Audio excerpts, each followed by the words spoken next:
نرجع بقى يا ابو الدكاتره نكمل مع بعض فقره لو سالك. بعتذر لك يا ابو الدكاتره لو انا بس اعمل لك شويه عرض ازياء شويه كل بارت يعني، بس والله هو بس احنا في الشتاء بقى وانت اكيد فاهم، انا محضر الافيه ده خلي بالك. احنا في الشتاء يعني وخليك تبقى فاهم يعني، لبست كتير بقى لي ايام بصور بيهم. فنرجع تاني بارت 2. انا مش عارف هي نقطه بس انا قلت يعني ايه، ما تفتكرش انا بجعلصها عليك، ما تقلقش، واحد كلها يعني. يلا السؤال اللي بعده بيقول لنا which of the following statement is correct regarding the menstrual cycle. تعالى بقى نقرا مع بعض اختيار ونشوف مين الصح اللي يخص menstrual cycle ومين غلط. اول حاجه بيقول لك عليها يا ابو الدكاتره، بيقول لك the number of days الايام through which the progesterone secretion increases. ابو الدكاتره الايام اللي البروجستيرون بيزيد فيها كان امتى؟ اول حاجه انا لازم اكون عارف ايه، معلش كده، ان الجرافس اللي عندي ام بو منستريشن لحد اليوم الخامس. يلا البروليفريشن تقعد 10 ايام، يبقى بتقعد البروليفريشن لحد اليوم ال 14. اليوم ال 14 بيصنف ان هو اول يوم في الاوفيوليشن فيز، بيقعد لحد ال 28 يوم. تمام افكرك كده بسرعه. ماشي، المفروض ان البروجستيرون هرمون لما نيجي نتكلم عليه بيتكون لما يحصل عمليه الاوفيوليشن بسبب هرمون ال اتش، ويحول بواقي الجريثيوم فوليكل لكوربس ليوتيوم اللي هتطلع لي هرمون البروجستيرون. من بدايه كده اليوم ال 14 كده يفضل عالي، والله حصل فيرتلايزيشن يكمل، والله لو ما حصلش فيرتلايزيشن هيبتدي يقل كده، ويبتدي يقل في المنستريشن فيز الجديده الامبو الجديده، فهيبتدي يكون طبعا بيقل في المنستريشن فيز. فلما يجي يقول لك عدد الايام اللي البروجستيرون بيزيد فيها، تقول لي استنى، العدد الايام اللي بيزيد فيها هي الاوفيوليشن فيز اللي من اليوم ال 14 لليوم ال 28. يبقى انت هنا بتتكلم في ايه؟ في 14 يوم هي الايام الزياده اللي بيزيدها البروجستيرون هرمون. يبقى ماشي 14 يوم اهم ال 14 دايز اللي البروجستيرون هرمون هيزيد فيهم. بيقول لك ان ال 14 يوم دول بيكونوا اقل من الايام، وركز عشان في تريكس هنا، through which estradiol اقصد بيه استروجين هرمون secretion increases. طبعا كلنا عارفين لما نيجي نبص على الجراف ده، هو الاستروجين بيزيد من امتى؟ الاستروجين حضرتك بيزيد، يا لو عملناه باللون الاخضر، الاستروجين بيزيد كده يا ابو الدكاتره عند اليوم الخامس كده يزيد، ويبتدي هو يقلل الاف اس اتش حتى، ويبتدي بيكون بيزيد. فدي الايام اللي بيزيد فيها اللي هي ايام البروليفريشن فيز 10 days. تقول لي يا دكتور بس هو بيطلع توت منه من الكوربس ليتيوم كده، صح، بس انا هنا ما قلتلكش التوت، انا بقول لك عدد الايام اللي الاستروجين بيكون فيها زياده. ما تبوظش المثال، انا قلت لك توت استروجين، اما الايام اللي بيطلع فيها الاستروجين زياده هو ال10 ايام بتوع البروليفريشن فيز. فازاي تقول لي ال10 ايام ال10 days اللي بيطلعهم الاستروجين؟ طبعا المفروض تقول لي عدد الايام بتاعت البروجستيرون اكتر من عدد الايام اللي بيطلع فيها الاستروجين. يبقى اول جمله صح ولا غلط؟ طبعا غلط. طب لما نقرا مع بعض الاختيار الثاني نعرف مع بعض هو ليه غلط. كده هو ليه علاقه يعني بمعلومات. بيقول لي the time difference، الفرق بتاع التوقيت ما بين اعلى ليفل لل اتش في 1 سايكل واعلى ليفل لل اتش اللي بعديه كان 14 يوم. يقول لي يا دكتور انا مش فاهم. ابو الدكاتره هو انا عايز اعرف ما بين كل ال اتش كان في قمته في ال1 سايكل والال اتش اللي هيطلع في السايكل اللي بعديها هيطلع كل قد ايه؟ معلش انا اسف، هو مش دي سايكل؟ يعني ايه سايكل؟ يعني لما نيجي نبص دي سايكل يا جماعه، سايكل بتيجي في جسمك كل شهر وبتتعاد بنفس الاعاده. يعني لو كملت الايام كده كل شويه هتلاقي ام بي او، كل شويه هتلاقي امبو، كل شويه هتلاقي امبو. يعني ايه؟ يعني حضرتك لو ال اتش بيطلع في اليوم ال 14 او اليوم ال 13 من بدايه النزيف ويبقى كده، صح؟ مش ده ال اتش؟ السايكل اللي بعديها هيطلع برضو في اليوم ال 14. ركز كده معايا، اهو ويجي عند الاوفيوليشن كده، انا بديك يعني حاجه كروكي، ويطلع برضو في اليوم ال 14.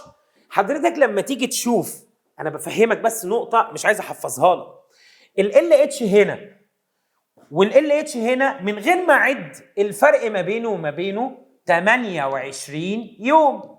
ليه؟ عشان دي سايكل بتتكرر يا ابو الدكاتره. يعني ال اتش هنا طلع في اليوم ال 14، عايز تعد 14 و4 ادي كده كام؟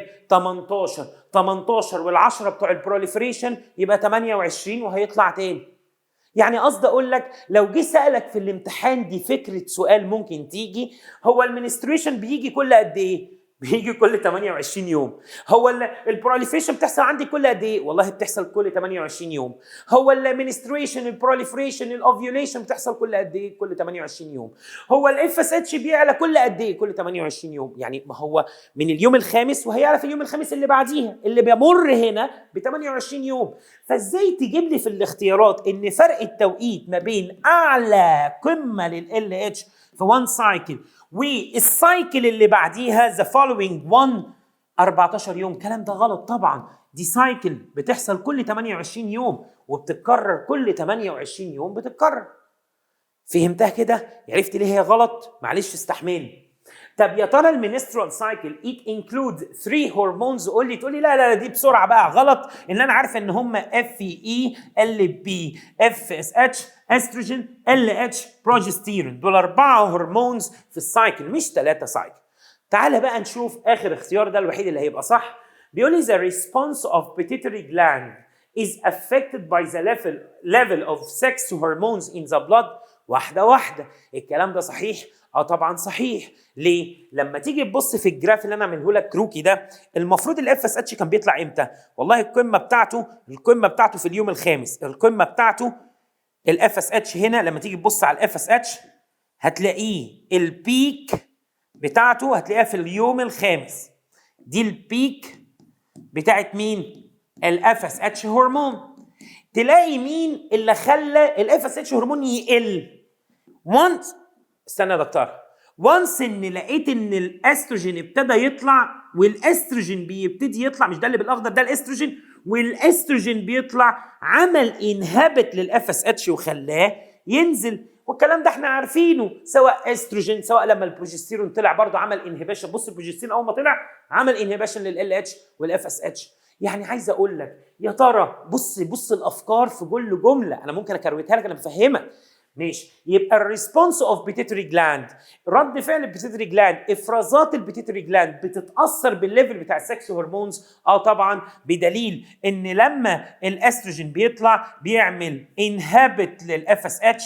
لو احنا بنتكلم على هرمون الاستروجين بيعمل له انهبت، ومع الزياده في افراز الاستروجين بيعمل له ستيميوليشن، بيحفز ان ال اتش يطلع ده، وهكذا. يعني في تاثير بستيميوليت بانهبت وهكذا. ماشي، يبقى دي الجمله دي الوحيده اللي صح وبرضه فيها فكره. السؤال اللي بعده بيقول لي the following diagrams show the relationship between the pituitary gland and the ovary. تمام، اللي احنا لسه قايلينه دلوقتي. and the effect of their hormones on each other، وتأثيرهم على بعض من ناحية الاستيميوليشن اللي بالاسود ومن ناحية الانهبيشن اللي بالاحمر، اللي انا جايبها لك في الدياجرام اللي قصادك وهنفهمه مع بعض. من اول رقم 1 لحد رقم 8 بالترتيب of their occurrence. which of the following can be concluded from this diagram. يعني ايه تعرف تستنتجه من الدياجرام اللي انا جايبه. طب واحده لما تيجي تبص كده في هرمونز اسمها الجونادوتروبينز هرمونز، اللي هي زي الاف اس اتش والال اتش، لما تيجي تبص عليهم هتلاقيهم بيطلعوا. طبعا احنا عارفين ترتيب الطلوع اف اي ال بي، الاف اس اتش يطلع يعمل ايه؟ يكون جريفيان فوليكل اللي هيخلي الاستروجين بيطلع، وبعد كده الاستروجين هو اللي بيعمل انهبت للاف اس اتش، صح؟ وبعد كده الاستروجين يزيد يبقى ليه دور ستيميوليشن لخروج ال اتش يا ابو الدكاتره. فال اتش يطلع، ال اتش يعمل ايه؟ يروح عامل اوفيوليشن وبيعمل رابتشر للجريفيان فوليكل. يبقى معنى كده ال اتش هو ملوش تاثير دايركت على الاستروجين، يعني هو ما قالهوش ما تطلعش، لا هو عمل رابتشر للجريفيان فوليكل فالاستروجين قل. خلي بالك ان ال اتش يا ابو الدكاتره هو ما بيعملش انهبيشن للاستروجين، يعني مش مثلا بيمنع خروج الاستروجين من الاوفري، لا هو عمل رابتشر للجريفيان فوليكل فالاستروجين عندي هو اللي قل عشان الجريفيان فوليكل ما بقتش موجوده. تاخد بالك من النقطه دي مهمه قوي. وبعد كده ال اتش راح مخرج مين؟ طبعا الكوربس ليتيم اتكونت فطلعت هي مين؟ البروجستيرون. البروجستيرون هو اللي بيعمل انهبيشن لل اتش طبعا والاف اس اتش. يبقى لو تاخد بالك مين اللي بيعمل انهبيشن؟ هم الاستروجين والبروجستيرون، هم اللي بيعملوا زي انهبيشن لعدم خروج البيتيتري جلاندز هرمونز، او لو قال له طبعا هم البيتيتري جلاندز هرمون بيزيدوا. طب بص هنا لو جمعت لك القصه اهو، الاف اس اتش بيطلع بيعمل تكوين الجريفيان فوليكل، لما الاستروجين طلع عمل بالاحمر انهبيشن لخروج الاف اس اتش. نفس الكلام الاستروجين لما زاد تاني اكتر واكتر واكتر راح عمل ستيميوليشن لخروج ال اتش، بعد كده هو اللي هيطلع. يروح ال اتش عامل لايبريشن، فده ما بقاش يطلع من الاستروجين، ما بقاش يطلع من الجريفيان فوليكل يا ابو الدكاتره، وخلى البواقي بتاعت الجريفيان فوليكل تتحول لكوربس ليتيم اللي راح مطلع. اول ما البروجستيرون طلع راح عمل ايه؟ عمل انهبيشن لخروج ال اتش اللي بالاحمر اهو. يبقى لو جيت بصيت على الدايجرام حضرتك هتستنتج ايه؟ ان الفيميل سكس هرمونز هم اللي عندهم اللون الاحمر اللي بيعملوا انهبيشن، اما البيتيتري هرمونز ال اتش والاف اس اتش هم ليهم دور ستيميوليشن. صح ولا مش صح؟ فبص اول جمله بيقول لك ايه؟ اول جمله بيقول لك ان البيتيتري هرمونز sometimes have an inhibitory effect on ovarian hormone. لا، كل الاف اس اتش لما طلع كان طالع عشان يكون جريفين فوليكل اللي هتطلع لي استروجين، ال اتش لما طلع كان طالع عشان يكون كوربس ليتيم اللي هيعرف يعمل لي يطلع لي بروجستيرون. هم ما لهمش دور انهبيشن، وعلى حسب برضو الدايجرام اللي انا جايبه برضو هم ما لهمش انهبيشن في الدايجرام. طب يا ترى البروجستيرون has two opposite effect on FSH؟ لا حضرتك، البروجستيرون لما بيطلع بيمنع خروج ال LH وال FSH، مش two opposite effect، مش تأثير عكس بعض على ال FSH. غلط. صح ولا مش صح؟ طول ما في بروجستيرون ولا في FSH ولا في LH. خلاص؟ طب الفكرة اللي بعديها بص بقى، ركز بقى على اللفظ بتاع اللي جاي ده. بيقول لك moderate levels، تركيز moderate level من الاستروجين بيعمل انهبت للبيتيتري جلاند، والهاي ليفل ستيميوليت ات. الجمله دي صح ولا غلط؟ الجمله دي بيشوف انت فاهم بجد ولا مش فاهم. ايوه، الاستروجين عند اليوم الخامس اول ما طلع بالتركيز ده خلى الاف اس اتش ما يطلعش، يعني ليه تاثير انهبيشن على البيتيتري جلاند وخلى الاف اس اتش ما يطلعش، عمل انهبيشن عليها. وفي اليوم ال 12 لما زاد واعلى زياده ليه راح للبيتيتري جلاند وعمل لها ستيميوليشن، بس هتخرج بقى ال اتش مش اف اس اتش. يبقى هي عندي تركيزات معينه من الاستروجين. المعلومه دي صح ولا غلط يا ابو الدكاتره؟ يختبر انت فاهم ولا مش فاهم. الدرس مش صعب، الفكره كلها في اشكال الاسئله اللي انا بجيبها لك. ممكن تحسسك الدنيا صعبه، ولكن والله انا بعودك ان انت تنشف، ان انت تشوف اكبر قدر من الافكار، فممكن يحسسك ان السؤال صعب او الدرس صعب او الشابتر صعب.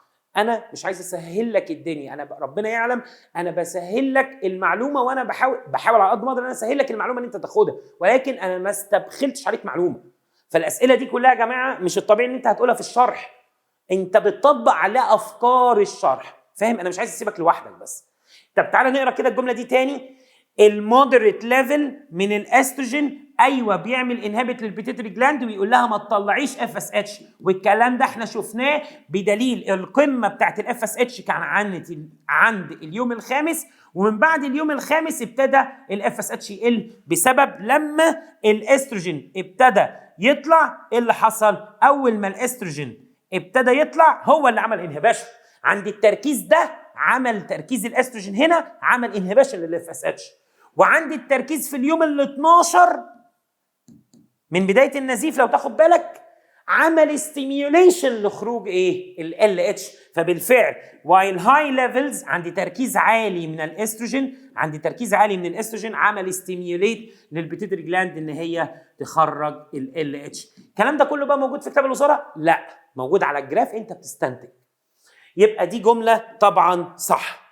طب the non-degeneration of corpus luteum causes a permanent increase in LH secretion.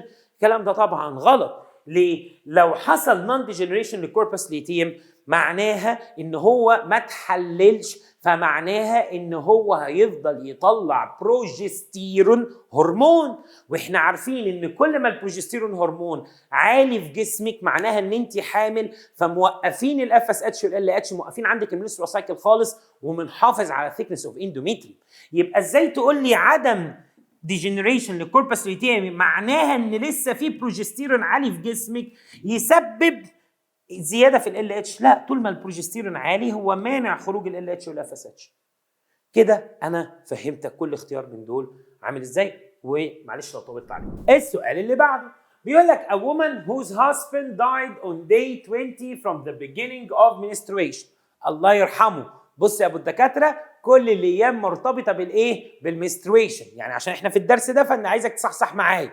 ماشي. الله يرحمه مات امتى يا ابو الدكاتره؟ مات في اليوم ال20 من بدايه النزيف. ماشي خلاص، ده كده عدى عليها الاوفيوليشن فيز وهو كان عايش، ولا ايه يا ابو الدكاتره؟ ما هو مات في اليوم ال20. هي الفيميل بتطلع اوفم كل قد ايه؟ كل 14 يوم من بدايه النزيف، فكده عدى عليها ال 14 كان عايش وهو موجود. ربنا يعني ايا كان ابو الدكاتره تاني عاش في اليوم ال 14 من بدايه النزيف، عاش ال 15، عاش ال 16 من بدايه النزيف، عاش ال 17 وال 18 وال 19، وعاش فين؟ وصل لحد دي 20 ومات. طب ماشي، ايه المشكله؟ ممكن يكون حصل سكشوال انتركورس ما بين الميل والفيميل في اليوم ال 14 من بدايه النزيف وبعد كده مات، فالاوفم كانت طالعه فحصل بريجنسي، وبالفعل ده اللي حصل. قال لك بعد 40 يوم من موته اكتشفت ان هي حامل. يا ترى ده بسبب ايه؟ دماغي يعني مركز كده على الافكار يا ابو الدكاتره، واحده واحده كده نمشي مع بعض.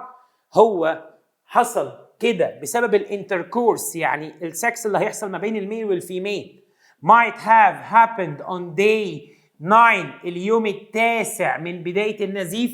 كلام غلط تماما، ما ينفعش تقول لي اليوم التاسع من بدايه النزيف. تمام؟ ليه؟ المفروض اليوم ال 14 من بدايه النزيف، او اليوم العاشر او التاسع من نهايه النزيف. ممكن. صح ولا مش صح؟ طب تعالى نكمل باقي الاختيارات. يا ترى الانتركورس حصل ما بينهم في اليوم ال21؟ يا جدع بقول لك ايه بقى ده بقى غلط ده بقى. ومن نهايه النزيف ايه؟ ما اليوم ال21 برضو غلط، هو اصلا مات في اليوم ال20 من بدايه النزيف. طب يا ترى الانتركورس might have happened ممكن يكون حصل في اليوم العاشر من نهايه المنستريشن؟ ايوه هي دي الاجابه. ابو الدكاتره انا عايزك تصحى معايا في حته مهمه لازم تاخد بالك منها، وهي احنا المفروض في كتاب الوزاره قايلين ان الاوفن بتطلع في اليوم ال 14 من بدايه النزيف، وده بيكون اول يوم في الاوفيوليشن فيز. صح؟ بيلعبوا عليها ازاي؟ المفروض هنا قلنا 5 ايام bleeding menstruation proliferation ovulation انبوء اهو. لو جيت بصيت هم بيلعبوا على ان انت حافظ، بس انت فاهم بقى، بيشوف انت حافظ ولا فاهم. المفروض الاوفم بتطلع في اليوم ال 14 من بدايه النزيف، او ممكن اقول لك ان الاوفم طلعت من اليوم العاشر من بعد النزيف. ما هو من بعد النزيف اليوم العاشر يعني اليوم الواحد 2 3 4 5 6 7 8 9 10. ما انا لما اجي اقول لك 10 ايام او اليوم التاسع او العاشر من بعد النزيف، ما انا كده وصلت لليوم ال 14 من بدايه النزيف. ما هو النزيف 4 ايام افريج من 3 ل 5، يعني انت بتتكلم افريج 4 ايام. فاربع ايام عندي زائد ال10 ايام اللي انت قلت من بعد النزيف عمل ممكن يكون حصل سكشوال انتركورس، يبقى معنى كده ممكن هوصل لنفس الرقم.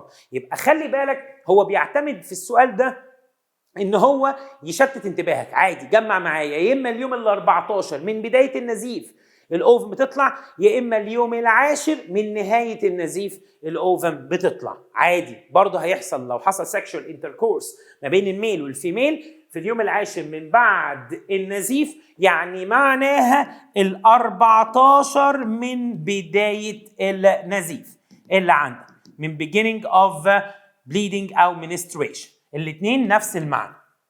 طب ينفع اقول الانتركورس حصل في اليوم ال 19 من بدايه النزيف؟ حضرتك لو حصل ممكن يكون حصل سكشوال انتركورس في اليوم ال 19، بس معلش يا ابو الدكاتره، هو لو حصل انتركورس في اليوم ال 19 لو افترضنا ده اليوم ال 19، انا كده اصلا الاوفن بتطلع لو طلعت في اليوم ال 14 هتعيش ال 14 وهتعيش ال 15. والله يا ابن الحلال لو طلعت في اليوم ال 15 مثلا نفترض هتعيش ال 15 واخرها ال 16. في اليوم ال 19 دي اوريدي الاوفم ماتت، فاستحاله يحصل فيرتلايزيشن واستحاله يحصل بريجنسي. يبقى الاختيار ده انا ما ينفعش اقول ان ده لو حصل اصلا اوريدي الاوفم بتكون ديد ميته. يا اما بقى الجسم يمتصها جسم الفيميل اللي بيعمل لها زي تحلل، يا اما بتنزل مع البليدنج اللي عندها وقت المنستريشن ما تخش منستريشن تاني. كده انا وضحت لك النقطه مهمه طبعا، هنا ما يبقاش في عندك اي مشكله باذن الله. السؤال اللي بعده برضه في الهومورك، الاسئله بتاعت الهومورك معلش تقيله وزي ما قلت لك فيها افكار. On what day are the ovarian hormones and the hormones affecting the ovaries at low level؟ فانهي يوم ovarian hormones اللي هو الاستروجين والبروجستيرون والهرمون اللي بتاثر على الاوفريز at low level. معلش انا اسف، والهرمونز اللي بتاثر على الاوفريز ما هو دي كده الهرمون طالعه من بيتيتري جلاند الاف اس اتش وال اتش. يعني كاني بقول لك سؤال كده، في انهي ايام الاستروجين والبروجستيرون والاف اس اتش والال اتش بيكونوا قليلين؟ طبعا في فيز المنسترويشن فيز. يعني انا عايز اختار اي ايام من دول تخص المنسترويشن فيز. بص برضو ما جابلكش السؤال سهل، برضو عايزك تعرف انهي من دول يمثل المنسترويشن فيز او البليدنج فيز.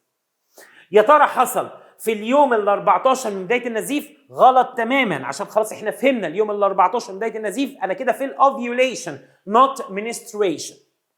طب يا ترى في اليوم ال 20 من بدايه النزيف؟ انا برضو ستيل لو اليوم ال 20 من بدايه النزيف فانا لسه ستيل فين؟ في الاوفيوليشن فيز. اليوم من 14 لحد يوم 28 انا تبع الاوفيوليشن فيز. فحضرتك لما تيجي تقول لي اليوم ال 20 انت برضو ما زلت جوه الاوفيوليشن فيز، وانا عايز اجابه تخص المنستريشن فيز. طب في اليوم ال 20 من بعد النزيف، استنى بقى عشان دي كده ايه مهمه. تعالى كده معلش، تعالى كده ممكن نعمل احنا ورقه تانية جديده لينا اهو. اليوم ال 20 من بعد النزيف انا هكتب انبو بتاعتي لحد 5 لحد 14 لحد 28. حضرتك لما تيجي تقول لي اليوم ال 20 من بعد النزيف يعني انا فين؟ من بعد النزيف اعد 20 يوم ماشي. لو جيت عديت 20 يوم هوصل عند اليوم ال 25 ال 26 فاهم؟ ممكن اوصل لهنا صح؟ لو جيت عديت 20 يوم من بعد النزيف في اولا 10 ايام اهم في البروليفريشن زائد 10 ايام انا عايز كمان 10 ايام، في 10 ايام فانا هبقى هنا عندي ال 27 عندي ال 26 عندي 23. انا قصدي اقول لك في الايام هنا يعني انا لسه ما زلت جوه الاوفيوليشن فيز، بس هو لعب معايا عشان اغلط. في اليوم ال 20 من نهايه النزيف انت ما زلت في الاوفيوليشن فيز، انت ما رحتش في حته ثانيه. طب بص بقى دي في اليوم ال 24 من نهايه النزيف. استنى قصدك ايه دي؟ اليوم ال 24 من نهايه النزيف؟ طب ما انا عارف ان الاوفم هنا من بعد النزيف 10 ايام وهتبقى فين؟ في البروليفريشن. ولو اخذت 14 يوم فبعديها كده توتال كده من اول هنا لحد هنا فانت كده بتتكلم فيه 24 يوم. فحضرتك لما تيجي تقول لي اليوم ال 24 من بعد النزيف، اليوم ال 24 من بعد النزيف، طب ما انت كده في المنسترويشن، انت كده داخل هنا اليوم ال 24 يعني انت تعتبر هنا، يعني انت الفيز اللي جايه ايه؟ منستريشن. تبتدي كل الهرمونات اصلا اوريدي بتلاقي البروجستيرون بيبتدي يقل، بتلاقي الاستروجين اصلا اوريدي بيبقى قليل، بتلاقي كده كده مفيش اف اس اتش وال اتش، يعني انت خلاص داخل على المنستريشن اهو. فاهم ابن الذين ما رضاش يجيب لك اليوم الاول والثاني والثالث والرابع من بدايه النزيف، لا جاب لك المنستريشن فيز بتاعت السايكل اللي هتبقى بعديها. يبقى لما اجي اقول لك في اليوم ال 24 من نهايه المنستريشن يبقى انا كده كاني بقول لك اخر يوم في الاوفيوليشن. وبالفعل الاوفاريان هرمونز الاستروجين والبروجستيرون بيكونوا قليلين اوريدي، والاوفريز الهرمونز اللي بتاثر على الاوفريز اللي هي الاف اس اتش والال اتش برضه بيكونوا قليلين، عشان انا بكون اوريدي داخل على المنسترال فيز بتاعت السايكل اللي بعديها. يا رب تكون استوعبت المعلومه وما يكونش عندك مشكله. السؤال اللي بعده برضه في الهومورك بيقول لك in the following figure each part of the circle expresses a complete month. يعني كل جزء في السيركل بيمثل لك شهر كامل، يعني ده كده بالنسبه لي كده كل بارت شهر كامل، كل بارت عندي شهر كامل، كل بارت عندي شهر كامل. هفهمك ليه بس عشان ما تتلخبطش، كل بارت عندي بيمثل شهر كامل.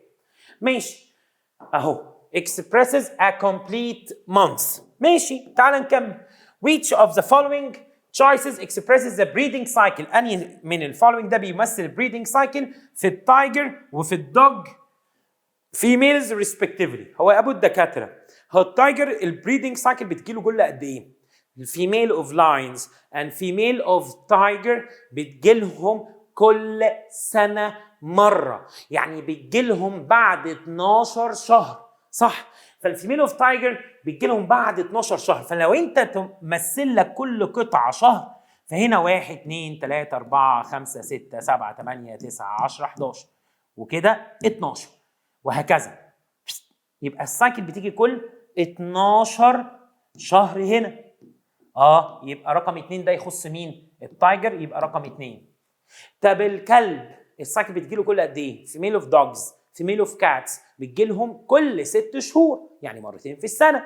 طب كل 6 شهور دي هتبقى هنا مثلا، تعال بص دي ينفع شهر 2 3. اللي بتيجي كل 3 شهور لا، ما بيجيش كل 3 شهور السايكل، ما هو عامل لك ارو اهو كل 3 شهور، لا غلط. طب هنا لو قلنا ده شهر 2 3 4، لا انا عايز كل 6 شهور حضرتك، دي كده غلط. السايكل مش بتفضل بتيجي كل 4 شهور، غلط. طب ركز كده معايا، لو السايكل جت هنا شهر 2 3 4 5 6 وهكذا، 1 2 3 4 5 6 وهكذا، ايه ده كل 6 شهور بتيجي؟ يبقى ده رقم 4، يبقى نقول له رقم 2 التايجر، رقم 4 الدوج، عشان هو قال لي بالترتيب ريسبكتيفلي. السايكل بتبتدي وتنتهي على كل ارو، يعني كل ارو بالنسبه لي بيمثل لي ده. في حاجه عايزك تاخد بالك منها مهمه كتريكي تاخد بالك منها، ووضحناها في بدايه الريبرودكشن ان هيومن. لما جينا قلنا يا جماعه ايه مصدر التغذيه للزايجوت وهو لسه جوه في الفالوبيان تيوب، وايه مصدر التغذيه للامبريو وهو في الاندوميتريوم او في اليوترس اللي عندي. During the first week في أول أسبوع بيكون معظم الأكل اللي بياكله الجنين أو الزايجوت بقى وبلاستومين وموريلا وهكذا بيعتمد على اليوك اللي جوه الأج وبس. ده هو بس أنا حاطط لها أكل يكفيها 5-6 أيام بالكتير أو 7 أيام في at the end of the first week. يبقى تاخد بالك في during the first week اليوك اللي هو الفود اللي متخزن جوه الفيميل جميت الاوفم هو اللي مسؤول عن التغذيه في الوقت ده بس، وانا لسه جوه في الفالوبيان تيوب. ولكن اول ما يبتدي الامبريو يروح لليوترس الرحم يبتدي يحصل له ديفلوبمنت في الرحم، طبعا مش هيعتمد على اي اكل تاني، انا مش حاطط له اكل تاني، فهيبتدي يعتمد على السورس اوف نيوتريشن بتاعه على الاندوميتريوم طبعا اللي مغروس فيه الكوريونيك فيلاي، يعني هيبتدي يعتمد على البلاسينتا اللي عن طريق الاكل بيجي منها. يبقى طبعا في digested food and other substance transferred from mother's placenta ويبتدي يجيله الاكل. فلو جالي قال لي what is the source of food in which embryo، السؤال ده في السكشوال reproduction in female part 2، احنا بنحل اسئله من part 2 في الملزمه اللي عندنا. سؤال رقم 7، ايه مصدر الاكل للامبريو بتاع الماملز اللي هو احنا زي من ضمنهم depends at the first week of its development، في الاسبوع الاول من نموه. طبعا هيعتمد على يا ترى الاندوميتريوم، لا طبعا هو لسه اصلا في الفيرست ويك ما بيكونش وصل للاندوميتريوم، ده غلط.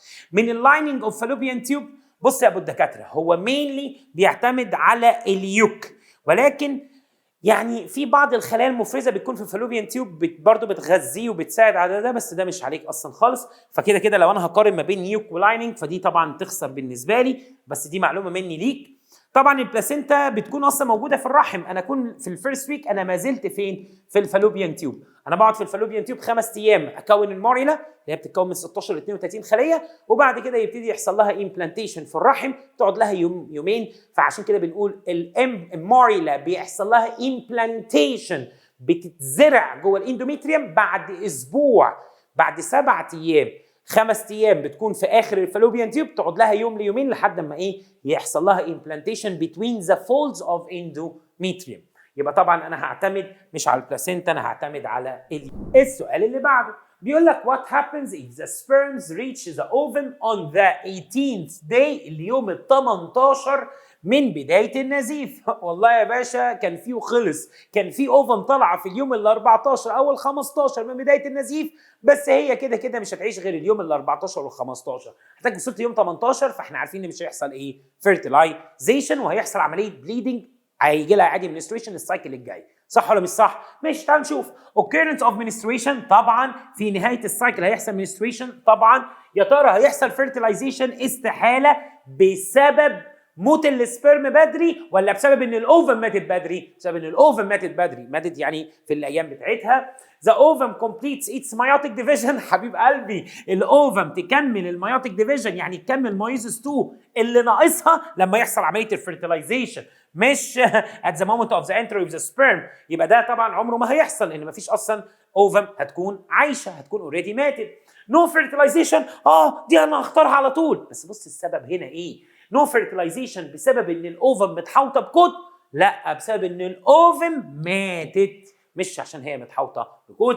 يبقى الاجابه الوحيده الاجابه ايه. السؤال اللي بعده سؤال برضه 21 في الريبرودكشن بارت 2، بيقول لي all the following are transported across the placenta من الام للجنين. من الام للجنين بتبعت له digested food، اكل مهضوم، امينو اسيد، تبعت له جلوكوز، تبعت له هكذا. صح ولا مش صح؟ ماشي. الكحول، والله لو بتشرب الكحول هتبعت له الكحول، يعرف يعدي.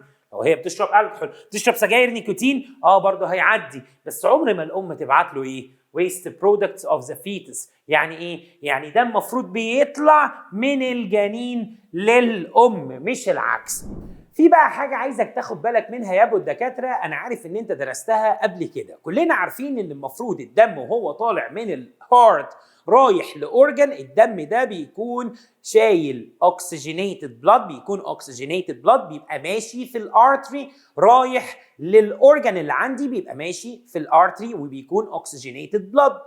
وبعد كده الاورجن اللي عندي لما يبعت الدم ده بيبعت شايل كربون دايوكسيد، بيبعته عن طريق الفين، والكلام ده احنا عارفين واحنا صغيرين.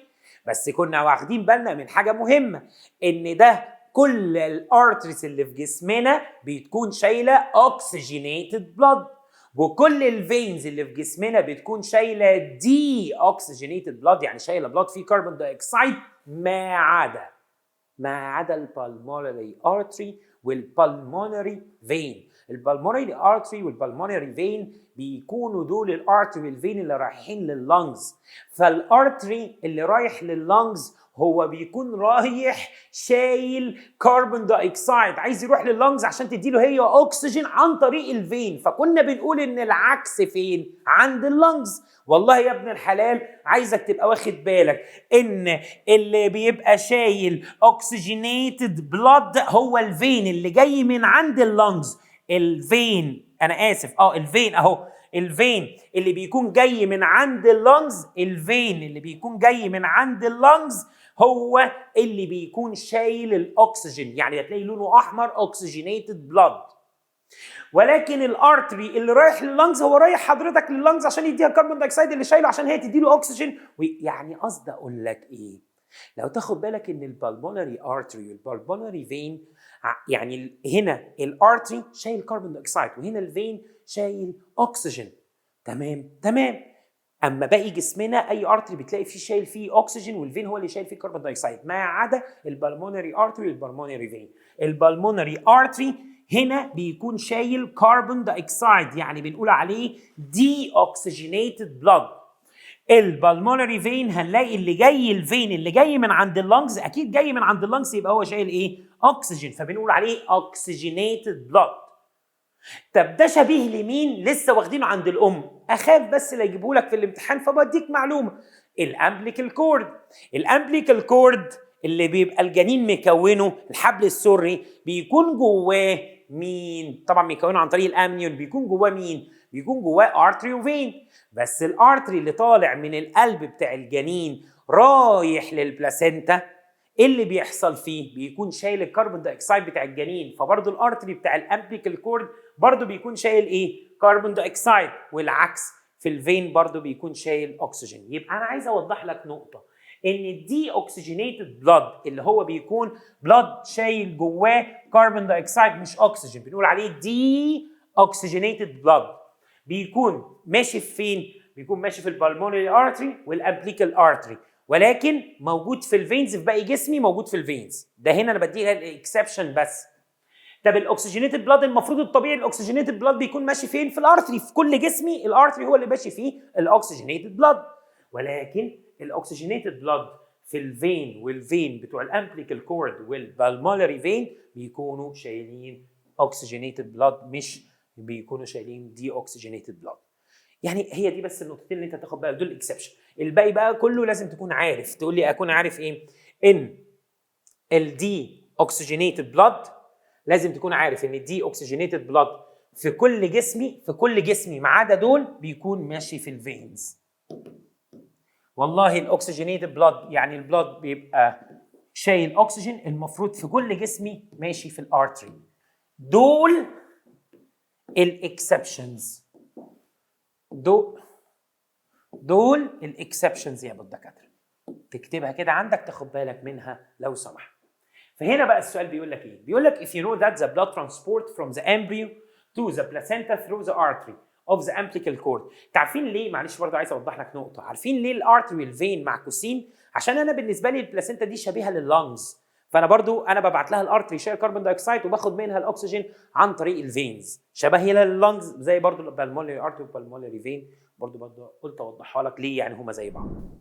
تعال بقى نطبق الكلام اللي احنا قلناه على السؤال ده في سؤال 86. بيقول لك if you know that the blood transport from the embryo، ان الدم بيتنقل من الجنين للبلاسينتا طبعا من خلال الارتري اوف ذا امبليكال كورد. ايوه الجنين الارتري اللي هو مطلعه منه رايح طبعا ماشي في الامبليكال كورد، بيروح لمين؟ للبلاسينتا عشان يتنقل عن طريق الايه؟ البلاسينتا يروح للاندوميتريوم وبعد كده يروح لمين؟ للام. ماشي. while it transport from the placenta to the embryo، وبالنسبه لي بيتنقل من البلاسينتا للامبريو يعني من الام للجنين من خلال الفين اللي الجنين عامله عشان ياخد منه الاكسجين وياخد منه الدايجستد فود وهكذا. الفيتامينز بقى والكلام ده برده من خلال الامبليكال فين بتاع الامبليكال كورد. طب which choice in the following table illustrates the concentration؟ انهي choice من دول A ولا B ولا C ولا D بيوضح لك تركيز بعض البلاد كونتنتس المكونات في الدم in each artery and the vein of the umbilical cord. نركز كده يا ابو الدكاتره. بسم الله الرحمن الرحيم. لازم تصحصح معايا من الحته دي. اول حاجه لما اجي اقول لك تركيز الارتري في الامبليكال كورد، تتوقع الارتري بيكون شايل ايه؟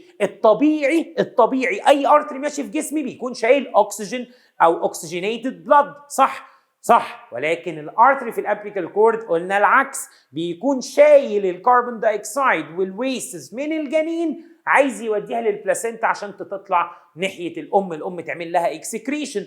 يبقى لازم الارتري الاقي فيه الجلوكوز كتير ولا قليل؟ واحده. الجلوكوز لا هيبقى قليل، تركيزه قليل. هيبقى تركيزه في الفين المفروض يبقى عالي عشان الجلوكوز ده جاي من عن طريق الام. فاهم يا دكتوره؟ يبقى الجلوكوز المفروض يبقى ايه؟ قليل في الارتري ولكن يبقى عالي في الفين عشان الام هتبعته لي من عن طريق الفين. طب استنى نشوف الكربون دايوكسيد. المفروض الاقي الكربون دايوكسيد في الارتري يبقى عالي عشان الجنين باعت للام ايه؟ باعت لها كربون دايوكسيد وباعت لها ويستس وباعت لها يوريا وهكذا، صح؟ يبقى ما ينفعش تقول لي لور، المفروض يبقى هاير، يبقى انا كده ما ينفعش اختار الاختيار الثاني. طب الاكسجين في الارتري المفروض يبقى ايه؟ يبقى قليل. الجنين عمره ما يبعت للبلاسينتا اكسجين، لا يبقى لازم يبقى تركيزه قليل مش هاير، يبقى برضو دي غلط. طب اليوريا المفروض الويست تبقى في الارتري عاليه مش لور، يبقى برضو ده غلط. يبقى الوحيده اللي تنفع هي الاجابه ايه. كده طبقنا بس على الفكره دي تاخد بالك منها. السؤال اللي بعده سؤال 98 برضه في بارت 2 بيقول لك in the which number refer to the structural unit for the structures that permit the movement of the fetus freely. ايه الاستراكشر اللي بيسمح بحركه الجنين بحركه freely movement؟ حاجتين يا ابو الدكاتره، مين هم؟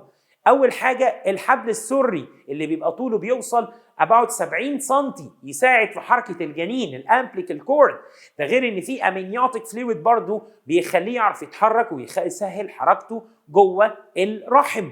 طب مين اللي بيطلع الامنيوتيك فلويد؟ مين اللي بيكون لي الامبليكال كورد؟ طبعا الامنيون. يبقى نقول له الاستراكشر بتاعي هو رقم 2 عشان رقم 2 ده الانر ممبرين اللي اسمه ايه؟ امنيون. يعني 2 ده الامنيون. لما تبص في الملزمه عندك هتعرف تشوفها ادق، ماشي؟ يعني لو جيت ركزت هنا طبعا هتقول له الانر ممبرين. طبعا الاوتر بيكون الكوريون. رقم 4 ده يعتبر البلاسينتا اللي متكونه وهكذا. ورقم 3 ده الممبرين الخارجي اللي هو الكوريون ممبرين. يعني رقم 2 ده الامنيون، رقم 3 ده الكوريون ممبرين، فبالنسبه لي رقم 4 ده البلاسينتا اللي متكونه، ده بالنسبه لي الاندوميتريوم اوف ذا يوترس رقم 1. بس طبعا سؤال سهل جدا، مين اللي بيساعد او الاستراكشر اللي يساعد في الحركه البسيطه للجنين والسهوله بتاعته، يبقى gives freely movement للجنين، هو الامنيون ميمبرين. بيقول لي which of the following act like a lungs and a kidney regarding to the embryo. مين من دول بيشتغل زي اللونجز وزي الكدني للامبريو؟ قلنا البلاسينتا. البلاسينتا اللي بتاخد الاكسجين من الام تبعته للجنين يعرف يتنفس بيه، والجنين لما يجي يطلع كربون دايوكسيد تاخد منه الكربون دايوكسيد وتعمل له اكسكريشن، صح كده؟ هي ليها دور اللونجز، بتاخد كربون دايوكسيد وبتديك اكسجين. طب ليها دور الكدني؟ الكدني برضو حضرتك انا باخد منك الويستس بتاعتك وباخد منك كل حاجه انت بتطلعها يوريا وكربون وبطلعها بره كويستس بخرجها بره، يبقى انا كشغاله ككدني بعمل دوري في الاكسكريشن، صح ولا دكاتره ولا لا؟ يبقى مين؟ طبعا البلاسينتا. اوعى تقول لي اي حاجه ثانيه غير كده.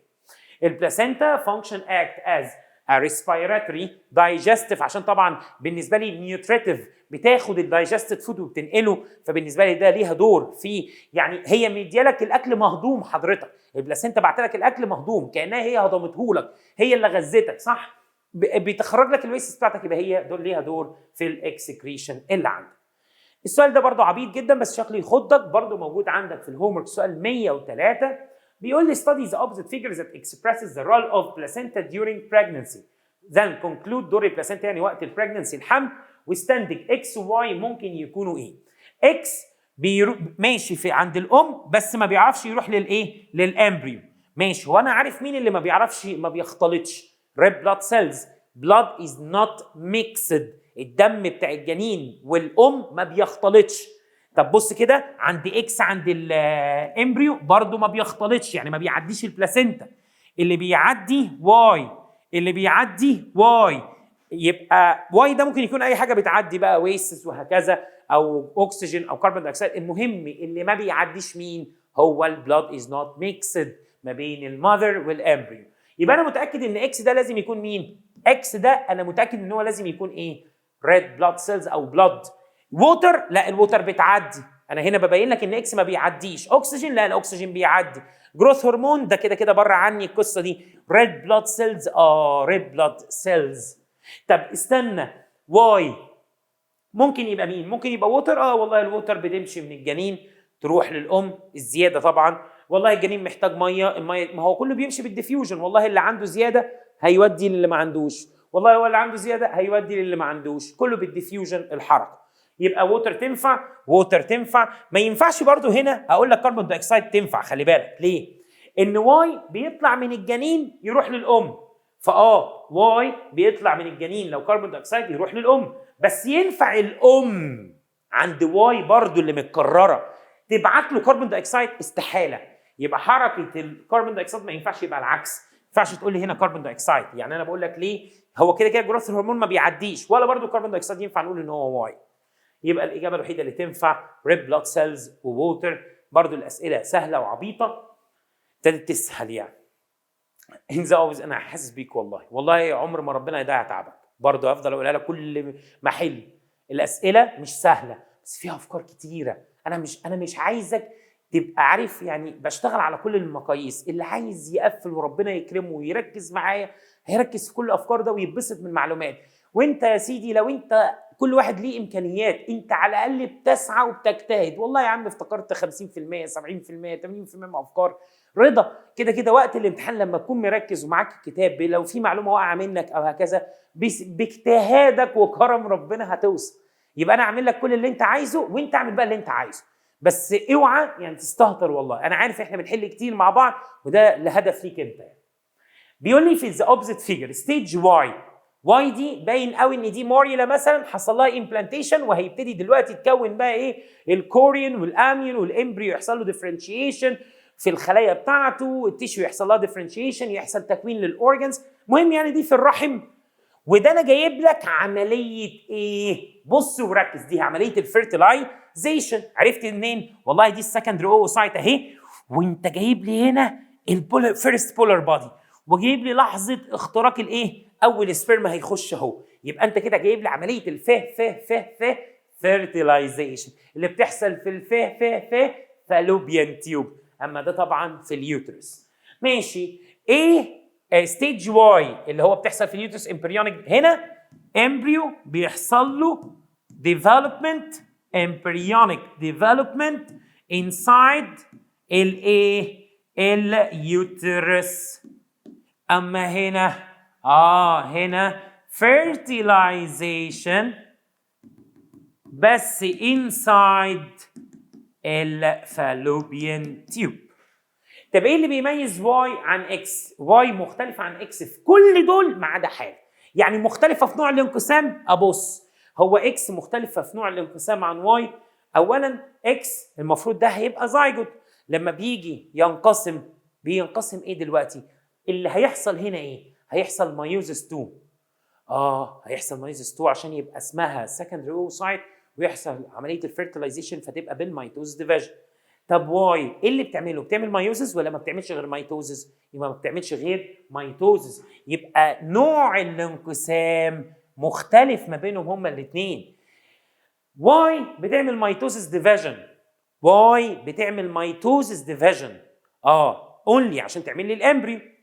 اما اكس هتعمل سكند مايوزس تكمل المايوزس اللي ناقصها، بالاضافه الى بعد كده يحصل ايه؟ زايجوت اوفم طبعا، وهتبقى زايجوت ويكبر بالميتوزس. يبقى نوع الانقسام حاجه بتميز واي عن اكس. واي ما بيعملش غير ميتوزس، اكس هيبتدي يعمل مايوزس 2 يخلصها ويبتدي يحصل زايجوت، ويبتدي الزايجوت يكبر بقى يعني مختلف نوع الانقسام. ايوه انا بقول لك هو مختلفين في كله ما عدا واحده مش مختلفه، يعني في واحده صح. طب يا site of occurrence of stage X، مكان حدوث ستيج اكس. ايوه هنا مكان حدوثها في الفالوبيان تيوب، ومكان حدوث واي.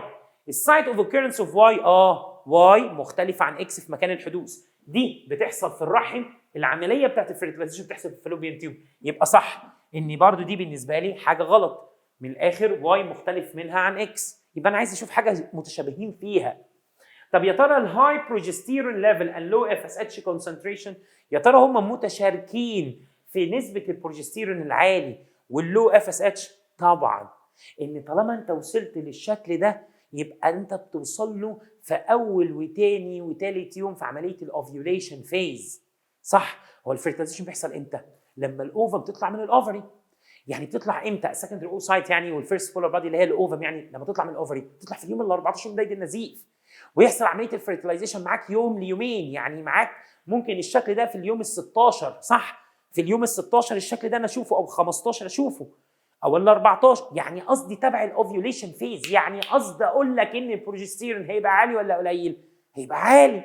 طب وحضرتك الشكل ده مش ده برضو السي ال؟ معنى ان في موريلا موجوده وبيحصل امبريو ديفلوبمنت، يعني السي ال لسه بيطلع لي بروجستيرون، يعني الاثنين متشابهين في ان البروجستيرون هيفضل عالي والال اتش والاف اس اتش هيفضلوا قليلين. ان كده البروجستيرون طول ما هو عالي عامل نيجاتيف انهبيشن، عامل انهبيشن مانع خروج الاف اس اتش والال اتش. يبقى هم ممكن يكونوا متشابهين في النسبه العاليه للبروجستيرون وقله الاف اس اتش تركيزه طبعا. يبقى دي كسيميلاريتي. يبقى بص، هو السؤال اصلا صيغته تحسه عايزه تغلطك. يبقى كل دول طبعا the number and the size of endometrium blood vessels. لا طبعا الاندوميتريال لما يكون وقت الفيرتلايزيشن لسه، لو ما بيحصل فيرتلايزيشن وبيحصل موريا، لا طبعا الاندوميتريوم الثيكنس بتاعه بيبقى اكبر بكتير.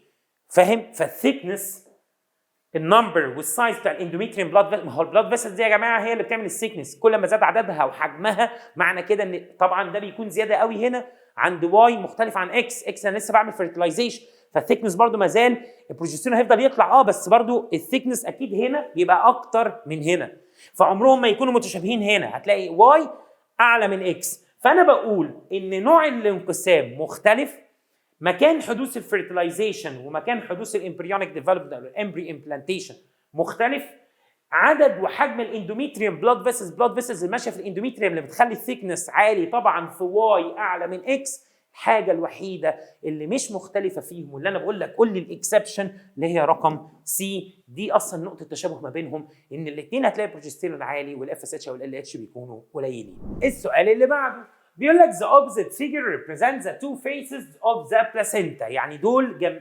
شكلين للبلاسينتا. خلي بالك ده شكل حقيقي للبلاسينتا وهجيبه لك على صوره كبيره. which of the following statement is correct؟ لما تيجي تبص كده على الشكل ده، معلش بص هنا على الشكل اللي موجود عندك في الملزمه، هتبص هتلاقي عند ايه يعتبر ده الوش بتاع البلاسينتا اللي ناحيه الام. اما طالما شفت الخرطوم من البدايه الامبليكال كورد ده، لو تاخد بالك كده يا دكتوره، شايفين الخرطوم ده كده حضرتك؟ مش انت شايفه قدامك؟ الخرطوم ده بيبقى ناحيه مين؟ الامبليكال كورد ناحيه مين؟ ناحيه الجنين. بص هنا على الشكل ده، طالما حضرتك شفت الخرطوم يبقى الخرطوم ده بيبقى ناحيه مين؟ الامبليكال كورد ناحيه البيبي. طالما شفت الخرطوم ده يبقى انا ده السايد اللي بيكون فيس في وش فيس 2، يعني في ناحيه الامبري ولا لا؟ طبعا ده اللي بيكون في ناحيه الامبري. طب حضرتك شفت ده البلاسينتا دي كده، جيت مسكتيه وشفتها كده من الوش، هتشوف الشكل ده كده من الوش، هتلاقي الخرطوم كده من ورا، الامبليكال كورد من ورا، يبقى ده السايد اللي هو ناحيه الاندوميتريوم بتاع الام، سايد اللي ناحيه الاندوميتريوم اوف ماذر. ودي صوره حقيقيه خلي بالك للبلاسينتا قد كف ايد كده. يبقى تاني حضرتك طالما شفت الخرطوم في وشك كده انتيرير، يبقى الخرطوم يبقى انت كده من ناحيه البيبي، يعني البيبي كانه ايه كده، كان تخيلها كده بس ما تخيلهاش قوي. خرطوم اهو، سرتي اهي، انا كده الامبريو اهو، يبقى انا كده ده السايد اللي في وش الجنين ده، كده الجنين شايف الشكل ده. طب السايد ده اللي هو شبه الاسفنجه دي يا ابو الدكاتره، دي بالنسبه لي كده ده السايد اللي في وش الاندوميتريوم، ده اللي بيبقى ماسك في الاندوميتريوم اهو، واخد بالك؟ بيبقى شكل كده حاجات قلبظات كده، فاهم الفكره؟ اما طالما شفت الامبليكال كورد بنقول عليه ده الفيتال سيرفيس او السيرفيس اللي معرض للجنين. ده الماتيرنال سيرفيس، السيرفيس اللي معرض للام. خلي بالك دي صوره يعني فكره سؤال بجد حلو. فلو عشان بس ما تفضلش تقرا الاختيارات كلهم عكس بعض وغلط، هتلاقي ان اس اللي هو في الامبليكال كورد انا شفته، انا بقول لك الطريقه اللي تحل بيها شفته، يبقى اس ده السايد اللي بيكون مواجه في وش مين؟ الامبري، وطبعا بيتحوط بالامبريوز ممبرين اللي هو كوريون والاميون. طبعا الامبليكال كورد بيبقى محاط بالكوريون الاميون الاول الانر ووراه الكوريون. طب ايه ده السايد اللي في وش الام؟ بص الامبليكال كورد من وراه هنا، الامبليكال كورد هنا اهو شايفه قدامك، والامبليكال كورد تبع مين؟ الجنين. ايه ده بالنسبه لي السايد اللي بيكون في وش الام، اهو ده الشكل اللي بيكون في وش الام. and is surrounded طبعا by a layer of uterine wall اللي هو يقصد بيها الاندوميتريوم، طبعا هو ده بيكون داخل في الاندوميتريوم بتاع اليوترس اوف ذا ماذر. طبعا في الباقي كله عمال يعكس لك، فتلاقي الموضوع بسيط. اخر سؤال عندنا، السؤال فيه سؤال تاني بصراحه. سؤال 130 عندي بيقول لك from the opposite figure period x represent ايه؟ مش انا قايل لك ممكن يتقال لك، شفت لو تاخد بالك، مش انا قلت لك، معلش انا اسف ان انا بطول عليك تاني يا ابو الدكاتره، حقك عليا في الحته دي، بس مش انا من في اول الفقره لو سالك قايل لك ان ممكن يشغل لك يشغل دماغه عليك. المفروض احنا عارفين ان انا عندي انبو. ايه اللي بيحصل؟ اهو اليوم الخامس 14 28 صح. احنا المفروض عارفين الاوفم بتطلع في اليوم الايه؟ ال 14 بيحصل عمليه الاوفيوليشن صح؟ المفروض الموريلا يحصل لها امبلانتيشن امتى؟ at the end of the first week الموريلا بتتزرع في الاندوميتريوم صح. فقلت لك يا ابو الدكاتره لو زودت على ال 14 دول 7 ايام اللي هم الايام لحد ما الموريلا يحصل لها امبلانتيشن، فالمفروض يبقى كام؟ على يوم 21 صح؟ على يوم 21 من بدايه النزيف لحد يوم 21 الموريلا بيحصل لها امبلانتيشن هنا، موريلا بيحصل لها امبلانتيشن هنا، صح ولا مش صح؟ امبلانتيشن. بص السؤال يروح جايب لك السؤال عامل ازاي؟ يقول لك قول لي بيريد اكس دي بتمثل ايه؟ تقول له ايه بيريد اكس؟ يقول لك بيريد اكس، استنى كده يا دكتوره، من نهايه المنستريشن دي بيريد اكس، ان الموريلا يحصل لها امبلانتيشن. يا ابن اللذينه، من نهايه المنستريشن لحد ما الموريلا يحصل لها امبلانتيشن. يعني انا كاني ما بقولكش اللي حافظ يقول لك استنى يا دكتور، اللي حافظ يقول لك ايه؟